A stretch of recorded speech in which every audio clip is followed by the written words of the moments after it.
Hey, ndenge nini bana Congo muza bien murakomeye. Nizere ko rero ari amahoro mwese duhuriye kuri uru rubuga. Reka ku buryo bw'umwihariko nifurize abantu baturuka mu gihugu cya Repubulika Iharanira Demokarasi ya Congo umunsi mwiza w'ubwigenge. Uwo munsi rero ukaba uba ku itariki ya 30 z'ukwa gatandatu, ukaba warabaye mu 1960. Niyo mpamvu rero nafashe niyo occasion kugira ngo mbaganize kuri iki gitabo. Ni igitabo nasomye hashize nk'amezi nk'abiri. Akaba ari igitabo kivuga ku bijyanye na Lumumba. Lumumba ni intwari yo muri Congo ndetse no muri Afrika muri rusange. Nizere ko turi kumwe, amahoro y'Imana akomeze kubana namwe, nitwagukiza.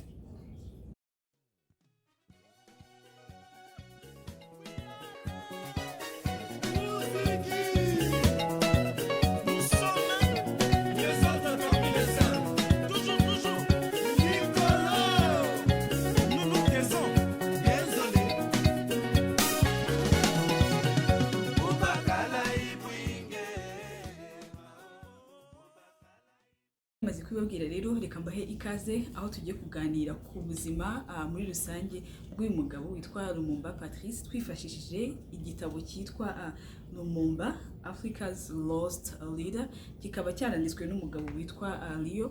Iki gitabo rero kikaba kivugamo inkuru zibabaje ziteye agahinda.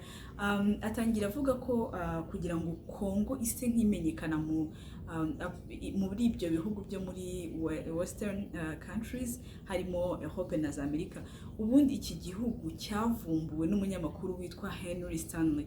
Uyu Henry rero akaba yarakivumbuye hagati y'umwaka w'1874 n'1877.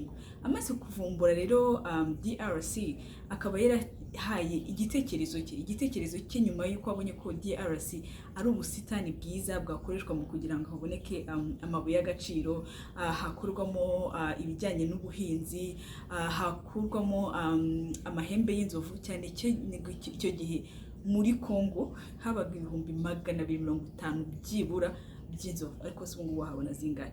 Noneho hari n'ukuntu harimo akantu nibutse, bavuga ko muri icyo gihe ibiro 50 by'amahembe y'inzovu byaguraga miliyoni 5 z'amayero. Tekereza icyo gihe. Noneho rero uyu Henry, icyo gitekerezo nk'uko yavugaga, yabanje kugiha abantu bo mu Bwongereza. Abongereza baramuhakanira.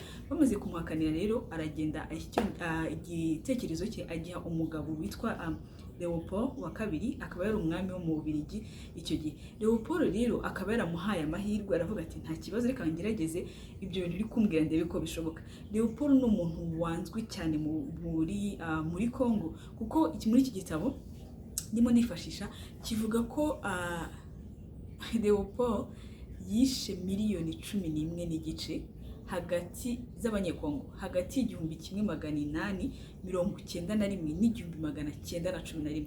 muri izi movement mubona za Black Lives Matter, abantu benshi bagiye bamagana, bashaka ko amasitatuye ahari ahantu hatandukanye harimo muri Europe, niba mujya mukurikirana, basabaga ko zimanurwa kubera ukuntu yishe abanyekongo.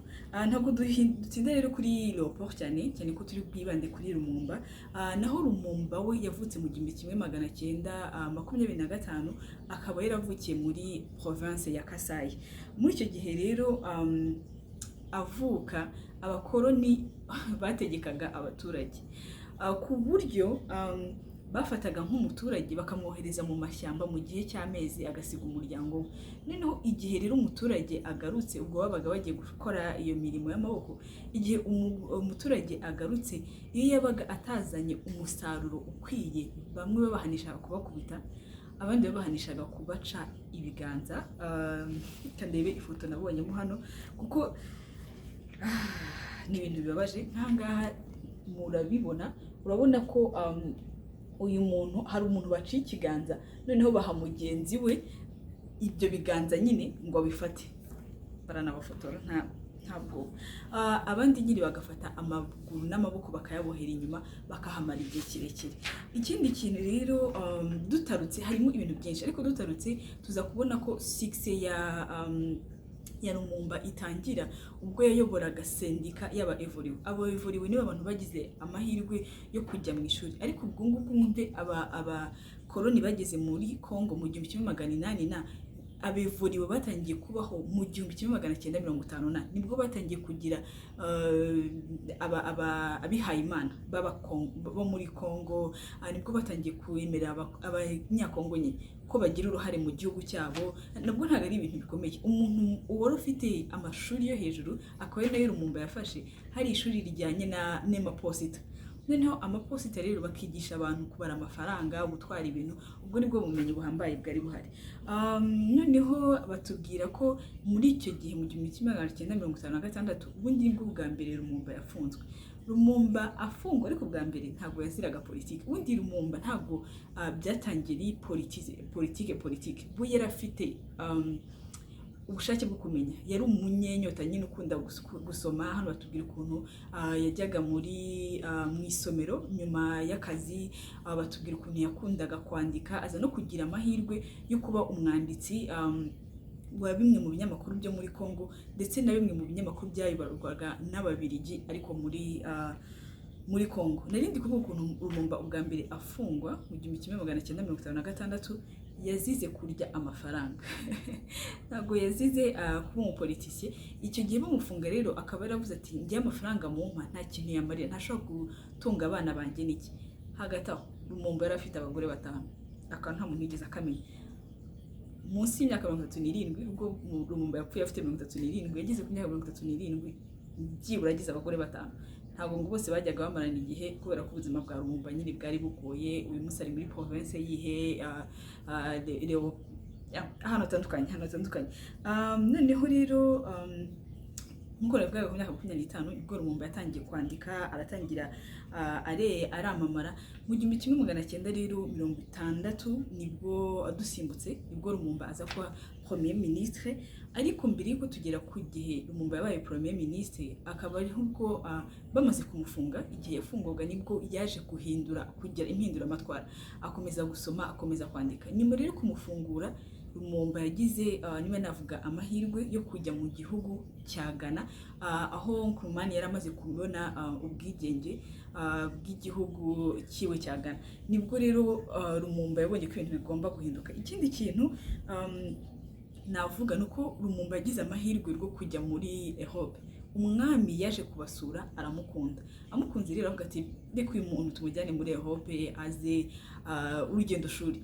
Lumumba agezeyo abona ukuntu bafite n'abazungu bakora muri za restaurant, bafashwe nabi. Aravuga ibintu bigomba nyine gusubirwaho. Lumumba rero yaje gupfa mu 1961, ni nyuma y'amezi agera kuri 5 cyangwa 6 mu kwa mbere, nyuma y'ubwigenge bw'igihugu kiwe. Uyu mugabo rero akaba yarishwe n'Abanyamerika. N'umugabo wahizwe cyane n'Abanyamerika kuko iperereza rivuga ko ubundi Lumumba bagerageje kumwica kumuroga bakoresheje imiti ijya mu miti yoza amenyo. Ariko nyine aza kurusimbuka. Bavuga ko umuntu wishe Lumumba barangije bakamushyira muri acide ku buryo atazaboneka na rimwe. Akaba yarishwe ntabwo yapfuye wenyine, yicanwe n'undi mugabo. Rero Amerika bicishije mu mugabo witwaga Kasavumbi. N'umugabo nawe bagarukamo cyane kuko yaryaga ruswa cyane, yacuruje igihugu cye. Uyu Kasavumbi rero akazana we kuba yarahiritswe ku butegetsi na José Kabila, Mobutu. Nekereza ko ari we benshi muri twebwe tuzi. Navuga ibintu byinshi rero ku buzima bwa Lumumba, ariko reka ndekera aho ngaho no kubibutsa. Ndabizi ko abantu benshi ibintu babizi.